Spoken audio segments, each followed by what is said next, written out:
Hello everybody and welcome back to a brand new episode of EOP. Thanks so much for joining us. I'm Sarah Ray Wisniewski. And I'm Marley Pinchuk. Yes, EOP is back and all new because we have revamped the show into more of a lifestyle local entertainment show that focuses on all things Pittsburgh. And we live in such a great city. It's vibrant. There's always fun activities, events happening. So we'll never not have anything to talk about. You know, there's so much going on all the time. Well, an event that I'm super stoked for is the 2019 Pittsburgh Fashion Week. And Sarah Yobi, our EOP reporter, will have more details coming up later in the show. But this is such a great event because it gives local designers, hairstylists, makeup artists a chance to really show their talents and, you know, make it big in this amazing city. So I'm really excited about that. Exactly. I'm so excited, especially since I'm not from Pittsburgh, so I had no idea it was such a big statement in the city. Yeah. It's a pretty big deal. It's a really big deal. It got national recognition a few years ago, and it's a really big staple here. Me and you have never been there before, but we're trying, fingers crossed. But I'm really excited about that. Well, yesterday was National School Picture Day, so we decided to take a trip down memory lane. Sarah and I reached out to our moms yesterday for a few school pictures, so I'm excited to see those. Well, our producer Maddie has full control of the pictures, so we're not quite sure what order they'll come in, but we're ready. Maddie, hit us with the pictures. Oh no! Why is it so big? You are a cutie! A cutie patootie! It was middle school, so you know it was rough. That's when I had my braces, and I just got my contacts, because you know, who can have braces and contacts at the same time? I would be mortified. But yeah, braces was not a good time for me, and I had no eyebrows, like. The eyebrows, yeah, they were a little gone, but that is you were so cute though, honestly. Honestly, I wish I looked like that in middle school. I looked like I was 2 in middle school. You at least looked your age in middle school, but no, I totally understand the braces were such a hard time, especially, you know, growing up and going through puberty and everything, and then adding braces on top of it. So it's, but you look cute. You still look cute. Okay, let's look at the next picture. I'm scared. Oh my God! Sorry, I probably broke the audio on that one. So funny story on this one. Okay, this was in 5th grade. I'm being dead with you. Okay, I thought I was so hot. I was like, oh my God, I look good in that picture. No, I remember when all the school pictures got printed out and we were showing them to my friend group and everything. And I was like, here's mine. Oh. But I love the hair, the side bang swoop, very in. The side bang swoop, the tight curls, very kind of rock star-ish. Looking back at it now, I look again like I was 3 years old, but back then it was a time you were the it girl. It was a time to be alive. Okay, Maddie, we are ready for the next one. This is kindergarten, I think. You got the pigtails going on. I like the pink. The pink. I've always been a pink girl. You've always been a pink girl, that's for sure. Oh my goodness, that. Okay, now that it's literally all pink. Yeah. I've definitely always been a girly girl, but it's the bangs that kill me. Those took me so long to grow out. I bet. Once I was out of my elementary school phase, and I was like, you know what, I'm gonna be stylish now. I grew them out into a side bang, and you know when you grow out bangs, you have to keep clipping them every day. So I'd have all my different barrettes I'd put in my hair. Oh, the barrettes. But well, the bang situation, so I was always a side bang girl. I think I did the chop bangs once, but I was always like, okay, I'm gonna style them every day so they didn't lay flat on my forehead or anything. And I would style them for the first 2 days, and then after I would just wake up late and get too lazy. And then again, it was just tape on my head. So it was not the look I was going for. But you pulled them off. I like it. And the pigtails. You look so cute. Baby Sarah Ray. Okay, this is exciting. Okay, Maddie, I'm ready. Oh, yes. Oh, yes. So your girl Marmar was on the golf team. Senior year. And I didn't get to go on any competitions or anything because I wasn't good. Oh. But honestly, it was so much fun. I was a senior during that time. Marcus, my little brother, he was a freshman, so it was just something we could bond over. But yeah, I was like, okay. I was the only girl on the golf team. I remember that. Oh, a star. A star. You could call it that. But yeah, I was just like, you know, even if I'm not good at golf, there's still a picture. So I was like, I'm just gonna get my hair all done, hold my golf club loud and proud, and yeah, so that was all that. For the pics. All for the pics. Okay, Give Maddie. us the next picture. Oh, hello. Oh, yes, hello. Red lip. Miss Red Lip in the building. That's my senior picture. Aww. I like my dimple in that. Yeah, there's not much to say about that. At that time I thought that, I don't know, I hit my glow up by that time, I think, like a little bit. Just because like I was a very late bloomer, like, you know, growing up and everything. So I thought by my senior year, like, you know, I felt good about myself. Good. So We love yeah, it was just a simple senior picture, and yeah, I liked it. So that was a fun game. That was a fun game. Yes. Well, Pittsburgh is the home to many talented artists, as we both know. And Point Park alum Allissa Logsdon is living her dream right now after being signed last year with Pioneer Records. And Lindsay has a story for us. Lindsay? Pioneer Records is Point Park University's student-operated record label that allows students from all walks of life to showcase their talent. They help students get their music out there by recording their songs in a studio, helping them book venues to perform at, and promoting these artists and their music on social media. Last fall, Pioneer Records announced that they were signing Point Park student Allissa Logsdon as that year's Pioneer Star. The Pioneer Star dropped her last name and is now recording under the name Allissa. On August 30th, 2019, Allissa released her debut EP entitled Escape on Spotify and Apple Music. The EP consists of 2 songs called House on Fire and Quicksand. The songs are listed as pop songs, but they have that alluring Evanescence-type sound to them. Earlier this week, Allissa announced on her Instagram that she will be dropping the music video to House on Fire this Friday, September 13th. She said, quote, "There will be drone shots, fire, and awesome shoes," unquote. So it sounds like a music video you won't want to miss. Right now, Pioneer Records are promoting Allissa on her social media, but pretty soon they will have a new star to talk about. The period to apply to be this year's Pioneer Star has come to a close. The record label will listen to submissions starting next week, and the name of the new Pioneer Star will be announced in the beginning of October. Whoever they choose will get to record their own songs just like Allissa did. Wow, that is so incredible. You know, as we mentioned before, Allissa went to Point Park. We obviously go to Point Park, and that just goes to show how Point Park prepares you. They prepare you so much, and they give you actual opportunities to succeed in the area that you want to have a career in. So that is so awesome that she's starting her, you know, love of music so early in her life. That's so awesome. There's so many resources at Point Park, and it's really great how the students utilize them. Oh, yeah. Also, her music video was filmed in downtown Pittsburgh, so it's really cool to have those local vibes to them. And like, there's so many opportunities here, so I love to see Point Park students succeeding. Yeah, exactly. And I ran into Allissa Logsdon at a coffee shop last year, and she is so nice. She is so down to earth.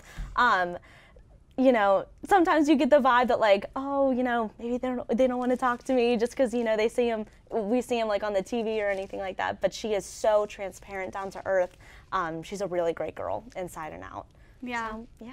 I saw her perform live, and she's amazing. Oh, yeah, she's so talented. She has that like it fact. Oh yeah. She has the look that. Oh, her hair is so beautiful. I like want to Gorgeous put it on my head. Yeah, exactly. And she just has that like performance that she performed on Daybreak, I think it was last year. Yeah. And it was so She's so good. And she was so nice to all of the crew and everyone else at Daybreak. So like you said, she's really down to earth, and that's a great quality to have. Exactly. I couldn't agree Well, more. stay tuned, because after the break, our EOP reporter Sarah Yobi has everything you need to know regarding this year's Pittsburgh Fashion Week.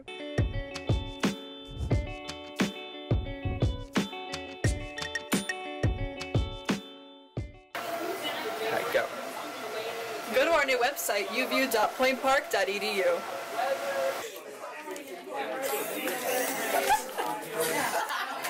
Go, go, go, go, go, go!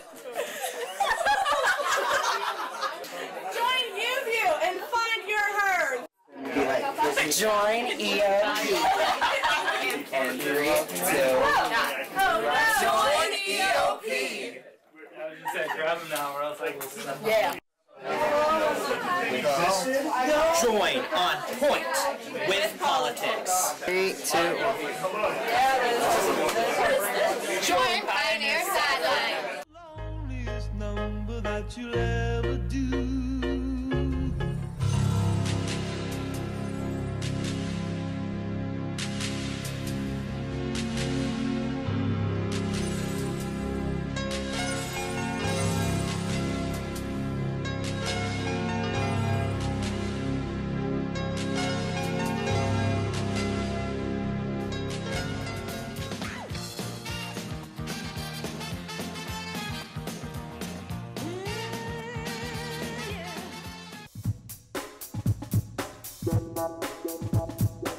Welcome back to EOP. We have our EOP reporter, Sarah Yobi, here with us to talk about one of the most anticipated events for fashion enthusiasts in downtown Pittsburgh. Sarah? Thanks, guys. Pittsburgh Fashion Week is coming up, and the events are going to be stacked this year. The Downtown Community Development Corporation is organizing the event for the fourth consecutive year, According to the Pittsburgh Fashion Week website, before the final runway show, there will be several exciting events. Fashion Week kicks off Monday, September 30th with a party at Il Tetto, according to the Pittsburgh Fashion Week Instagram. The events continue on Tuesday with this year's Technovation, which will be held at the Rivers Casino on the North Shore. Fashion Week continues Wednesday night with this year's Fashion of Flesh event, followed by the final runway show on Thursday night held at PPG Place's Winter Garden. The 2019 designer lineup includes 11 of Pittsburgh's very own designers. Pittsburgh Fashion Week's Instagram constantly posts the details about upcoming events and all the behind the scenes you need. Pittsburgh Fashion Week comes just a few days before the Salvation Army's 18th annual Garbage Bag Gala. On October 10th, the gala will take place at the Sheraton Hotel in Station Square. The MC for this year's event is KDKA's Susan Copen. The gala's website expresses that the event promotes the idea that everyone and everything deserves a second chance to be something great. This year's event also includes a fabulous silent auction, and we're all hype about it.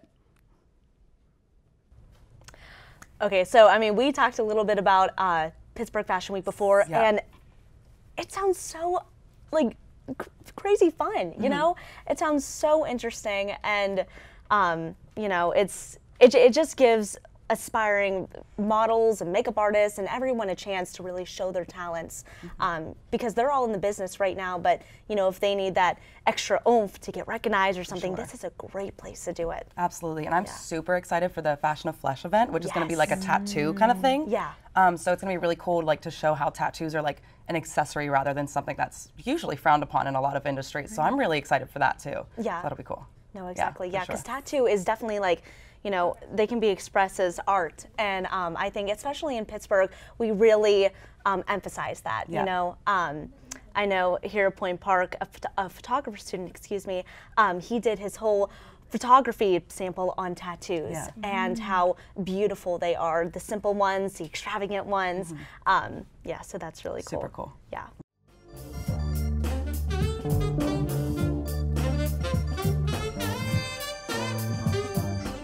Alrighty, it's time to introduce a brand new segment to you guys that is all about what's going down in the box office. Our EOP reporter Evan Laurent will be hosting this segment. Yes, we are so excited for Evan to be hosting this segment. It's brand new, and basically what you'll expect to see is movie discussion, movie debates every week. Today he's going to be doing a Stephen King movie debate with a couple people on the panel, so we are so stoked for that. Make sure to stay tuned to after the break to catch all of that. The United Student Government at Point Park University, working since the 1970s to solve the issues that matter to you. What concerns do you have about the university? Student life, safety, food service. Send us an email to studentconcerns@pointpark.edu or stop by our office on the 7th floor of the Student Center.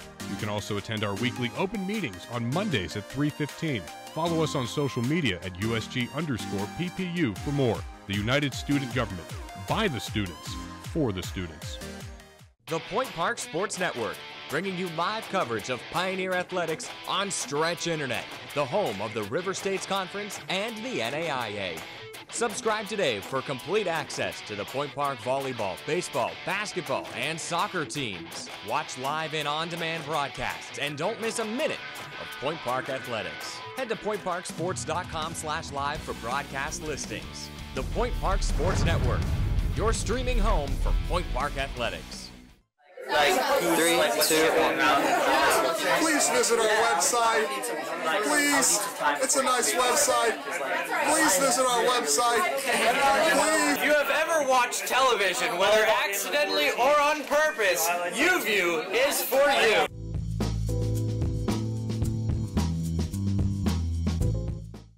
We debate down here. We all debate down here. And if you come with me, you'll debate too. I'm Evan Laurent, and welcome to Film Forecasters, EOP's open film segment. With the release of it Chapter 2, though, it feels necessary to talk about the king. Not Elvis, Stephen King, his movie adaptations. With Stephen King movies, as my panel might agree, there's the best of the best, and then the rest. With no pun intended, let's get to it. First, I want to introduce the panel. We have Trevor Ulinchney. Yes, sir. Good, I remembered it. Cole D'Alessandro. Yep. And Ryan Peters, I believe. Yeah. So, Trevor, starting with you. Personal opinions, forget about IMDb, forget about Rotten Tomatoes. What is your favorite Stephen King movie adaptation? The first It, the original It. 1990, right? 1990, yes, sir. That's a kind of a different opinion. A lot of people like the remake, but I'll stick, it's a bold opinion. What are some things that you like about the original better than the remake? I like how the clown just looks more like a clown. If you just, the new It movie, this doesn't look like something like a kid would go up to. Exactly.